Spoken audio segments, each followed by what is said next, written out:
Hello everyone, in this video I want to motivate language learners and I want to help them with some routines which might help you when you're learning a language. And later in this video I'm going to mention that, and I hope that this can give you some energy. I also want to say that it's possible to practice languages with me. I understand that there are many people at home right now and I want to motivate as much people as possible. So I really like this interaction with my audience. So if you want, you can send me a message on my Instagram page, and that's the first link below this video. And yeah, I would really like to practice languages with my audience. I must say that I cannot reply all my messages, but I will really try to reply as much messages as possible. I hope that you can understand that. Okay, let's start with the routines. The routine number one, I think that's giving you a lot of energy. Well, what is almost everyone doing when starting the day? You think about a nice breakfast, maybe a nice cup of coffee, right? That's a good start of the day. Besides that, I also think it's very important that the thing, what you're seeing is very important for the start of the day. I think everyone has sort of association with that. When it's a sunny day, it's the start of the day, you already feel happy. When it's a bit rainy, you can maybe feel a little bit upset, all right? But you cannot change the weather. But what you could change is the things which are at your wall, right? So what about getting 3 pieces of paper, which are huge, like 2 meter by 2 meter in size, and at each paper you're writing down something which is language related and which is always motivating you, okay? So piece of paper number one, what are you going to write down at this piece of paper? Well, I was thinking about your reasons to learn a language. Just write down the reasons to learn the language, and always make sure that you're always reminded at these goals whenever you lost motivation. When you see that every day, it's like looking in a mirror. You're remembered, yeah, by the things which are important for you. So that's what I want to say. Like, just write down the goals, and yeah, just see it as like when you're training your muscles, for example. And you also like to look at in a mirror. But with learning languages, it's something different. Like you. Yeah, like the things which you're learning are going to be in your brain, so you cannot always see what you've learned. So that's why these pieces of paper are well. So piece of paper number one, just write down the reasons which you have to learn a language, all right? So reason one could be, for example, that you like to connect with other people, other cultures, the feeling to become a brother of someone. Reason two could maybe be job opportunities in the future, or other opportunities, maybe when you're traveling, that you're able to understand the people right there, that you can survive. Reason number three is maybe that you can understand a huge variation of movies in different languages, which is pretty cool. I would say that's like a nice experience. So if you have piece of paper number one where you will write down all these goals, and just make it clear, maybe make even a piece of art out of it, and frame it, just find a nice spot for it, and that you will see it every day, and that you're like, yes, this is what I'm going to do. So this is piece of paper number one. Piece of paper number two, or I can also say artwork number two. That's all right. That's about your goals.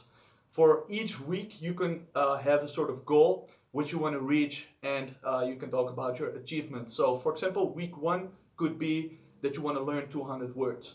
Week two is that you're trying to construct 50 phrases, but with all the words which you've learned, just different phrases to have a sort of confident feeling about how you can construct the words together. Week three is that you're going to learn more grammar, and that you're trying to fine tune that, in order to have like a sort of A1 level, so that you understand all the basic grammar stuff, okay? Week four could be, well, let's say a 2 minutes conversation with a native speaker, something like that. What about that? That you're able to have a sort of like simple conversation with someone, to understand the language, all right, on a basic level. Week five could be, well, let's say that you are trying to watch a movie on Netflix in a language with subtitles. Week six is that you're trying to have a 5 minutes conversation with a native speaker, and you will add the vocabulary which you've already learned while watching the movie or series on Netflix, and just write down all the words which you don't know and add them on your vocabulary list, okay? Week number 7 could be, for example, well, let's say a simple short presentation about a basic topic which you have to tell to someone, whatever, it could be anything.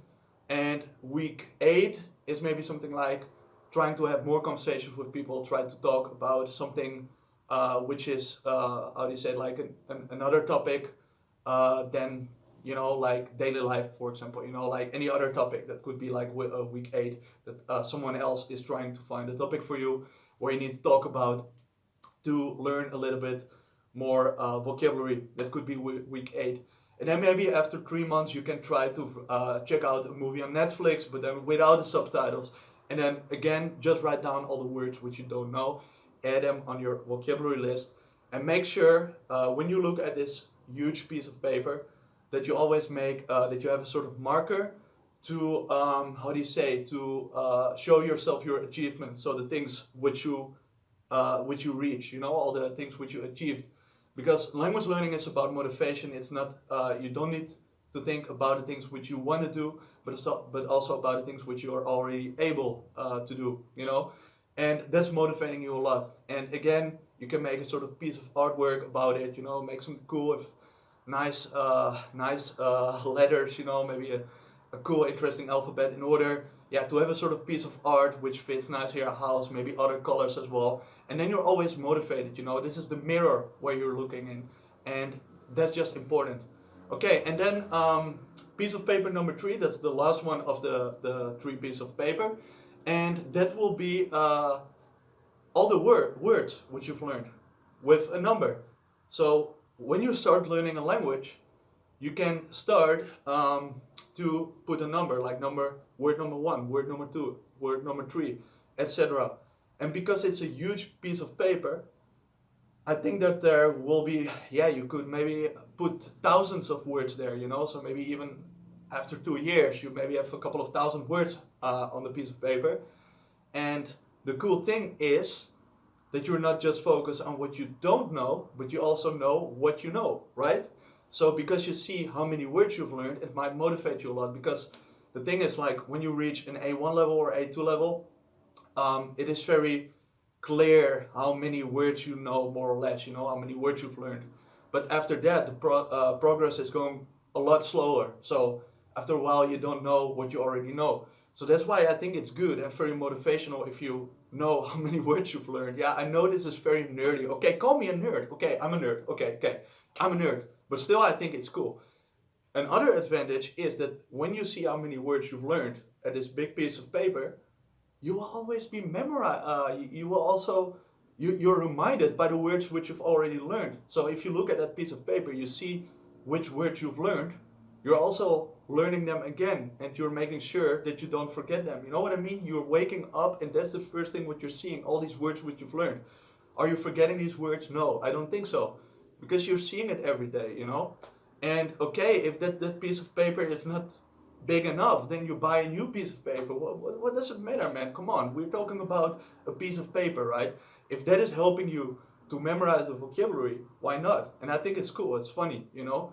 You can even tell other people which words you've learned, and if you tell them which words you've learned, you will also not forget them, you know? So yeah, I think that's cool. All right. So yeah, this was routine number 1, and I want to go to routine number 2. Okay. Routine number 2. I think it's very good to listen to music. Yeah, and to find a moment during the day that you're not learning a language intensively, but on a very relaxed way, without any pressure, you know, that you can just sit relaxed on a chair with some food, maybe with a tea, and that you're listening to music. Okay, I think listening to music is a very relaxed way, and it doesn't feel so much as studying. Okay, and yeah, I basically think that when you're putting language learning in your daily life, and if you see it as a sort of routine, you know, then you will also memorize more words. And when you're listening to music, I think it's also cool when you just write down the words which you don't know yet, and you try to learn them. And yeah, I think that's very helpful, you know. Music is just relaxed. You can listen to music while cooking, while cleaning. It is something which is very relaxed. It's almost like a sort of meditation moment. You can do it while feeling really relaxed. Okay? So, before I was already talking about, you know, the pieces of paper, you know, like which you are framing and putting them at the wall, you know, listening to music. These are all very relaxed ways of learning a language and put it in your daily life, you know. the day is just saying to you, yo, the day is starting, you know. And if you find this feeling that you're thinking like, okay, there's a new day starting, I'm going to learn a new language, right? Then yeah, it will help you a lot, okay? And the other thing which I want to say about learning new words, okay, this is maybe yeah, this I'm just going to say it, okay? Like if you are looking at all the objects which you have at home, right? The fridge, a pen, you know, like everything here. Maybe there's a way to memorize it, you know? How can you memorize it? How do you think that you can memorize it? Well, I think it's good if you are cooking or if you are doing something to explain what you are doing in the language which you're learning. You understand? And if you don't know the word, just make sure that you have a dictionary close to you. If you have a dictionary, if you look at the words which you don't know yet, and you're doing that while cooking or while doing something, you know, there's more chance that you will remember it because you will associate it with the moment, with the activity. It's a lot easier, you know. And I think it's also very relaxed, you know. So tell people what you're doing. I was cooking a while ago with a friend of me. She's Ukrainian, and I was just talking to her in yeah. I was just asking like, how do you say this in Ukrainian? How do you say that? All the time, you know. And because I was remembering that activity, the words are more in my brain, you know. I don't forget them, you know, and that's just very helpful. And so I think that when you're doing an activity like cooking or you know, like explaining something to people about what you are doing, you know, like when you are whatever explaining something about the city where you live, something about the architecture, something about the buildings, and you say that in that language, yeah, you will also notice which words you don't know yet, and that will also help you a lot. Okay. Yeah, another trick what could help you is if you write down which words you don't know yet, right? And you are trying to write a poem, for example, you know, like something like poetry. I think it's also a way to memorize words better, you know. And there are many people who like to write, and also writing is a very relaxed activity. Yeah, it helps you to find a moment that you feel relaxed when you're writing a letter, when you're writing something about a topic which is interesting for you. Yeah, it can also help you to, yeah, you know, to play with these words, you know. So it's a sort of game element, okay? And yeah, this routine, like writing a letter or playing a game with someone, and then playing the game, but then using another language in order to communicate with someone, that, yeah, that makes it very relaxed, you know. And that feeling of feeling relaxed, you know, that can help you a lot when you're learning a language. Okay? Then there's something else. If you don't want to forget words of the objects which are at home, how can you not forget them? By writing down the word and put it at that spot. So for example, like here, let me see, glass, right? Just put a sticker or something with the word glass on it. Chair, if you have a chair at home, just put a sticker with the word for chair. And you can have it at as much objects as possible. That's also how you're not forgetting it, especially when it's yeah, when the sticker is bigger, you will see it, you will not forget it, you know. You could even do this, use this strategy, but then do it in 5 languages. So in 5 languages, you put the word for glass here. In 5 languages, the word for spoon, or the word for fridge, the word for t-shirt, you know, in 5 languages. And that you will not forget it because you see it, you're seeing it every day. Okay, this is what I wanted to tell. These are the routines which could help you. I hope that it's helping. And there are also always other ways, you know, so that's also what I believe, you know. I'm also inspired by other language learners and many people who inspired me. And yeah, I just want to say never give up, keep learning. You guys can do this, all right?